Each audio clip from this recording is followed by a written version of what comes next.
Hi, I'm Rabbi Jon Spira-Savett, and welcome to 36 to Life.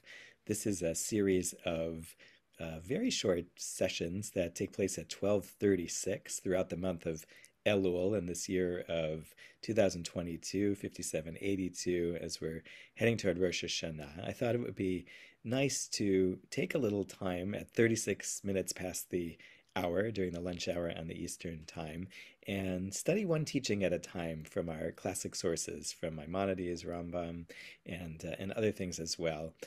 Why 36? It's sort of an odd hour for scheduling. Well, 36 is 2 times 18, to life. So we say 18 is the word, the numeric value of the word chai, which means life or alive. And 2 lives are the life that we are not finishing up to. 2 are the lives that we have been living in this past year and the life we are looking forward to in the coming year. So I thought that would be a nice way to do that and bound this as a short conversation or a short presentation. And so I wanted to start at the very beginning today of Hilchot Teshuvah from the Rambam, the teachings about teshuvah from the Rambam, Rabbi Moses Maimonides, who was the great medieval Jewish philosopher and rabbi who was really a synthesizer of Talmudic Judaism and philosophical thought and really moral psychology also in his time, which was primarily the 1100s. I want to say that I'm not an expert in Maimonides and Rambam, but and some of the teachings that we'll encounter over the course of this month will be things that are kind of concrete guidance, and some, like even today's, will kind of define some terms and open up some questions. So I don't know that it'll always be take this teaching and apply it today or tomorrow. The other thing I want to say about this learning is that the learning is valuable for kind of the conversation and the concepts that it makes accessible to us, but the learning is not the point of the new year. The learning is in service of teshuvah. I've always used that word once. Teshuvah literally means returning, and it's the metaphor, the primary metaphor in Judaism for the kind of renewal and redirecting and the personal change that we hope for in the new year.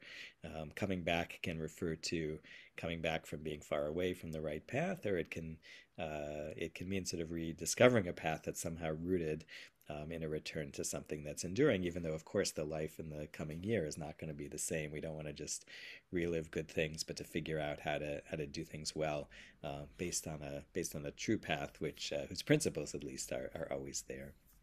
So what I want to do is put up on the screen the first teaching of Maimonides from his Hilchot Teshuvah, literally his laws about Teshuvah, but I don't know that it's productive necessarily to think of them as laws. But let's take a look and talk about that. So I'm going to share my screen. And here his opening principle.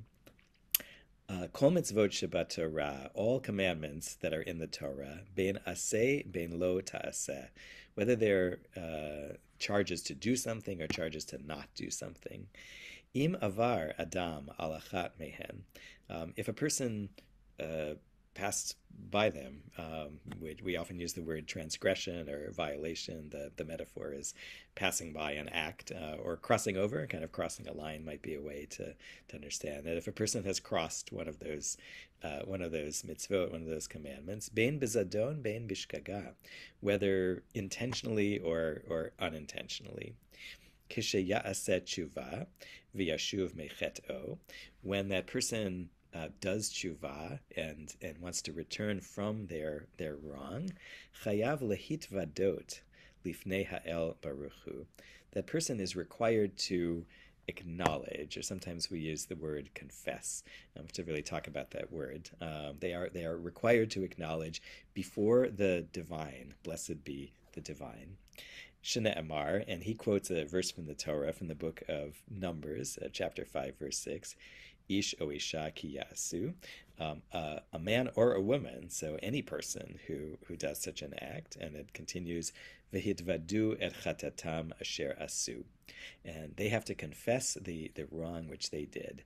Ze vidui dvarim, and this means a confession or a profession or acknowledgement in words. Vidui ze mitzvat aseh. And this acknowledgement and confession itself is a positive charge, a positive commandment. Ketzad mitvadin, and to understand sort of what it is specifically he's talking about, he says, well, how do you do this? Omer, you say, Ana Hashem, oh, please, I call out to you, to the divine. Chatati aviti pashati lefanecha. I have wronged, I have done wrong things, I have been negligent before you, in front of your presence. V'asiti kach v'chach. And I have done this and that specific thing. V'harei nichamti uvoshti b'ma'asai. And I am changing and turning, and I am ashamed about my acts. Ula olam eni choser l'davar zeh. And never again am I going to go back to that thing. V'zehu ikaro shel vidui. And that is the essence of the acknowledgement and the confession. So I'm kind of interested in a couple of things here. One is the idea that that teshuvah begins with this vidui, with this confession or acknowledgement, and there's sort of a presumption that there's a desire to act differently. But before Rambam is even going to go on and describe what it looks like to change how you act or change what you do, there is this need to speak, and the speaking is different from the speaking of seeking forgiveness. It's different from the speaking of apology or reconciliation. It's purely an acknowledgement. And this word vidui is really related to a few things. It doesn't have to be a bad thing. It can be an acknowledgement of something good that you did or someone else did. It's actually the same root in Hebrew as todah, the word for thank you, which is an acknowledgement of good things. It can be an acknowledgement that someone else has a better view or a better way than you do. But here it talks about something wrong that you did that you want to articulate. And Maimonides says that you have to articulate it in the specific. The words here sound a lot like the formulas in our high holiday prayers having to do with confessions, where you say, we have sinned, or we have stolen, or we have lied. But here the language is I have done this specific thing, and I feel this way about it, and I'm resolving this way about it, and I'm speaking out a pledge. Almost, I don't know if he would consider this a vow to not do this again.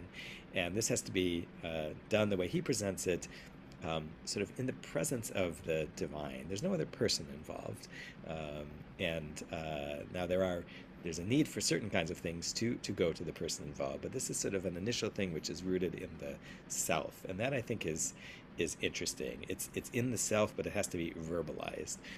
Devarim, vidui devarim. It has to be out in words, and I don't think just thoughts, but words spoken out. The other thing that I kind of noticed at the top here is that he's talking about things that a person might do intentionally or unintentionally. And of course it raises the question of how do you know you've done something wrong if it was unintentional? He doesn't talk about the process of realization, but I guess there's an assumption that at some point, either through self-awareness or through feedback from other people, you become aware of something you didn't know was wrong or didn't intend to do badly in the first place. And I really interpret this as one of a number of statements in Maimonides' teachings about teshuvah that really are about a radical conception of free will and of self-control. I think free will is the idea that anything that we do is susceptible to our control, to our decisions, and self-control that even though there are things about us that seem to push us or tug us in one way or another, that we have the ability to override that. Lately, I've been thinking a lot and talking periodically about the Israeli psychologist Daniel Kahneman, Nobel Prize winner, who talks about our system 1 and our system 2, and that we have certain things that we default to either as human beings or the specific beings that we are, and these kinds of processes that Rambam is talking about are meant to force us to bring our other system or our higher system or our will, I think as Rambam would put it, to override the either the nature that we have or the habits that we have, or simply the particular thing in this instance that we have that we've come through.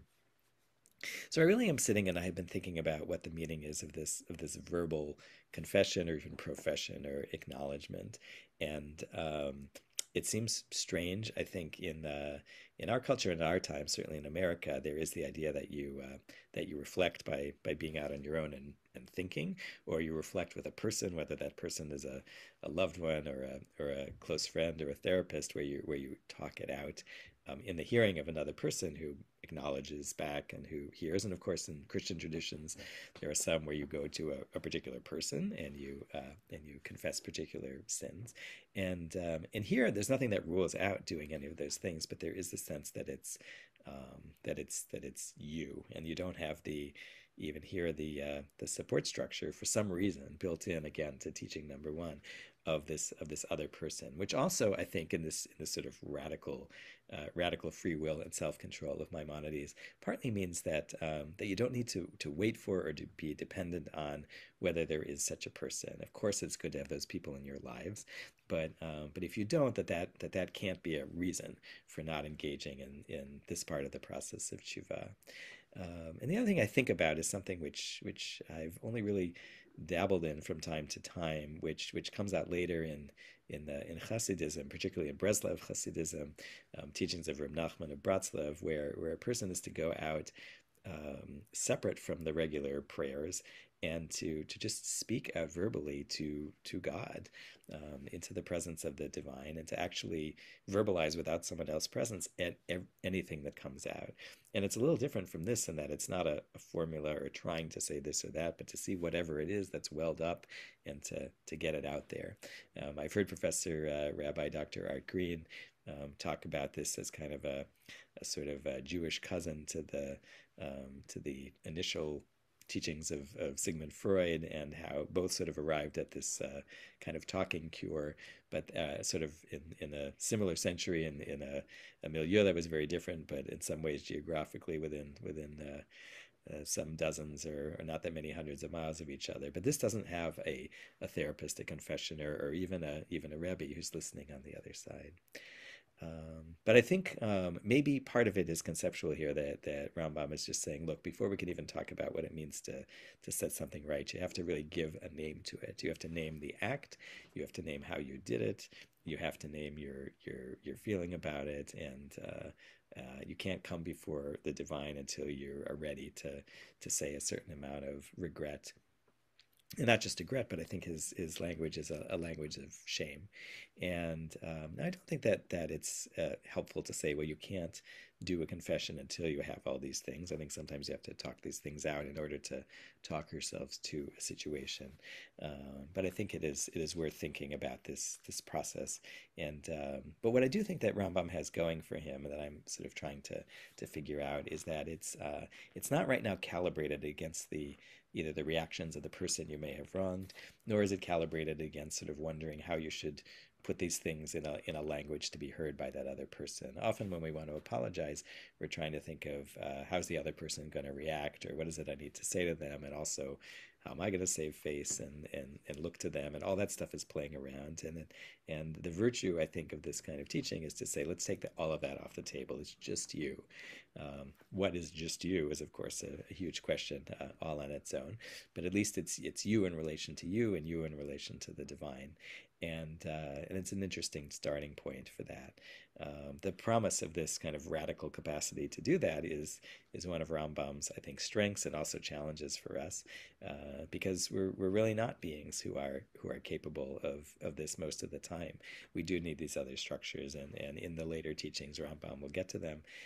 But I think for now we sit with this particular teaching about the primacy of acknowledgement, of vidui, in the mode of confession and specific and verbal, and we'll use that, and we'll think about that and see if that can be useful to you to think about, and even to try out in some kind of practice, and then we'll come back another time to see the next teaching. Thanks, and hope to talk to you again soon.